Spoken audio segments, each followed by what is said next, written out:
So, we came up with Nikon again, and this time, it's about the long-awaited Z7 Mark III. Not officially out yet, but there's been some fresh details doing the rounds. Some say it's fake, while others think it's got some weight behind it. And that's what happens when this type of news gets out, right? So today we will be talking if this is fake or not, and what the leak carries. Alright, before we jump into what's real and what's not,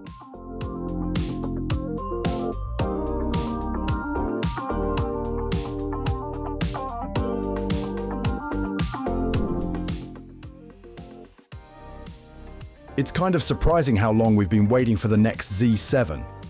The Z7 II dropped back in 2020. That's 4, almost 5, years of silence from Nikon on their high-res mirrorless line. And in that time, we've seen the Z9, the Z8, and now the Z6 III getting all the spotlight. Meanwhile, the Z7 II, it's starting to feel a little outdated. And in one of our recent videos, we talked about that newly registered model number, the N2410. That's the one everyone's keeping an eye on. Some think it's the Z7 III. Others say it could be a Z9 II, or maybe even something totally new. But now, with this fresh batch of early insights, the Z7 III guess is starting to sound more likely. Now, the Independent Association of Photographers from China came out pretty strong. They flat out said these specs are fake, but they also said, before calling it fake, you need to ask if these specs even make sense. And that's kind of where we land too.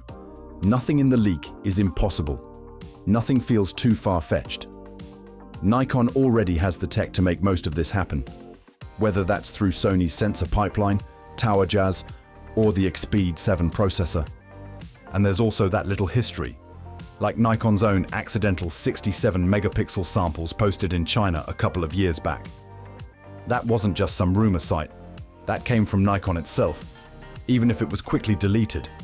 So fake? Maybe, but totally off the mark. Doesn't really look like it. Now let's look at what these leaks are actually saying.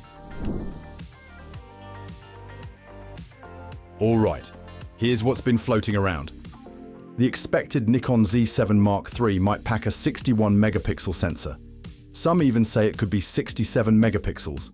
And yeah, that's a huge jump from the 45.7 megapixel sensor in the Z7 II. Alongside that, we're talking 8K 30 FPS video recording, full 4K 60p, 10-bit internal video, ProRes RAW support, and a claimed burst rate of up to 20 FPS. There's also talk of a new 493-point autofocus system with AI-based subject detection. Now, if that wasn't enough, it might get a 4-axis tilting screen, dual UHS-2 SD card slots, and yes, 5 GHz Wi-Fi and Bluetooth. So on paper, it sounds like a great deal. But hang on, is it all believable? Or are we looking at a wish list here? Let's take it apart. Now about that sensor. 61 megapixels or even 67 megapixels. Where's that coming from? Well, Nikon's always had a good thing going with Sony. Most of their full-frame sensors have come straight from Sony's imaging division. And the Z7 II uses a 45.7 megapixel sensor that's basically a Sony-made chip. But Tower Jazz has also entered the picture. They've supplied Nikon sensors in APS-C models like the ZFC, Z30 and Z52. So yeah, it's not just Sony anymore. Nikon works with both. And here's something more interesting. Back in 2022, Nikon China posted sample images that were tagged as coming from a 67 megapixel sensor. Those images got pulled pretty quick, but the internet never forgets. So there's a fair chance Nikon's been testing prototypes with both sensor types. Maybe they haven't locked in the final version yet. But it's not out of the question that a 61 or even a 67 megapixel chip could show up in the Z7 III. And knowing how the Z7 line has always leaned into resolution over speed, this would make sense. Alright, so this part is what makes people raise their eyebrows a little. 8K video in a Z7 body. Now, the Z7 series has always been more of a stills-first camera. Resolution, dynamic range, clean detail, that's where it holds its place better. Not video. But Nikon has been stepping things up lately. The Z9 and Z8 both offer 8K. The Z6 III is expected to push internal 6K RAW, and with the X-Speed 7 processor already powering most of these cameras, 8K in the Z7 III suddenly doesn't sound that unexpected. We don't expect it to go full cinema mode like the Z9. It's more likely Nikon would drop in a simplified version of their high-end video features. Good enough for creators who want to shoot ultra-sharp clips or crop down from 8K, but without turning the Z7 III into a full-on video rig. So yeah, 8K sounds bold, but not out of reach.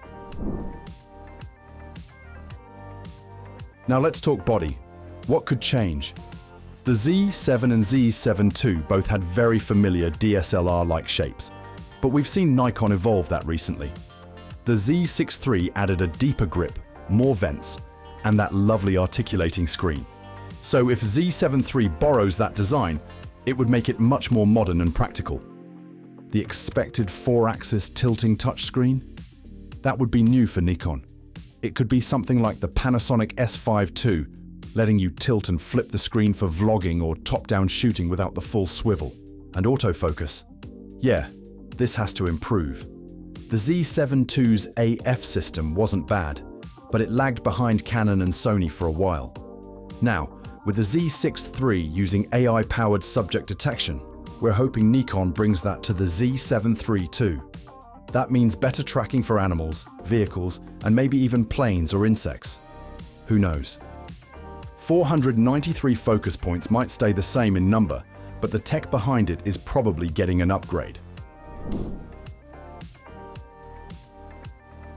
So where does this Z7 III, if it comes with these specs, actually sit? Well, if the 61 megapixel number is true, we're getting into Sony A7R5 territory. Same resolution, high-end autofocus, solid video. That camera already nails stills and has smart subject tracking. And it's one of Sony's best hybrid photo-focused cameras out there. Canon?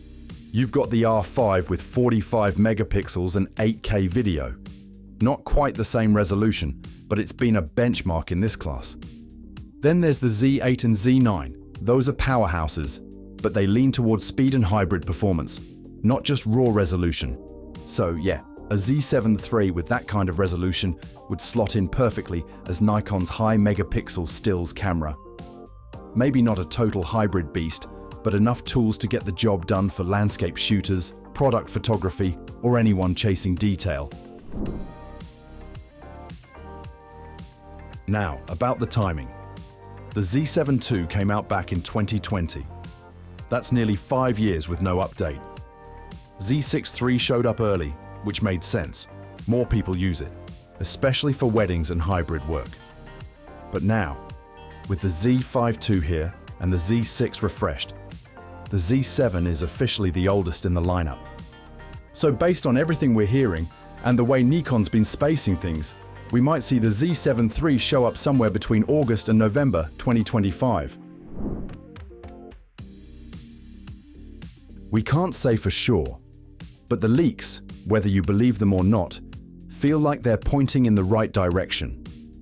Nikon clearly has the tech, the partnerships, and the pressure to update the Z7 line. And if this camera does come out with 61 or even 67 megapixels, better autofocus, internal 10-bit video, and a more modern design, then Nikon might just give us one of the best high-res mirrorless cameras we've seen in a while. For now, we wait. But with each leak, that wait feels shorter. Let's hope Nikon delivers. So that was all. Thanks for watching. If you found it helpful, like and subscribe for more camera news and reviews.